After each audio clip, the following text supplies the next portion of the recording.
boy was furtively playing computer games at home. Through the rearview mirror, he saw his father coming home. He immediately turned off the computer, put all items back in place. His father was quietly walking up the stairs. The boy sprayed alcohol onto the computer to cool it down quickly.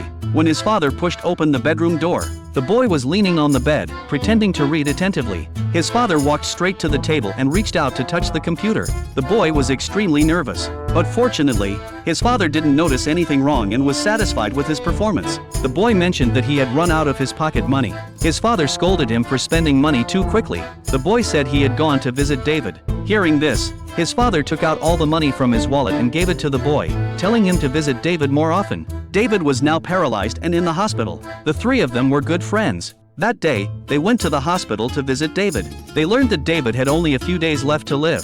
They didn't dare to tell David the truth. They just asked him if he had any wishes, but David said nothing. The boy suddenly remembered that they had once talked about going to the seaside together. Early the next morning, they sneaked into the hospital and took David away.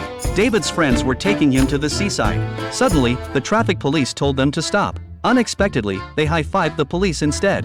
This left the police puzzled. Soon, they were pulled over by the police. Seeing that they had a patient, the police decided to let them go and warned them not to overload. Then they got an idea. They were stopped by the police again. One of the friends told the police the truth. The touched police decided to escort them on their way personally. Soon they reached their destination. However, when they arrived at the beach, the scene was completely different from what they had imagined. But they didn't want to give up. They pushed David forward, but David fell down. So they carried David on their backs towards the sea. But soon they fell down again.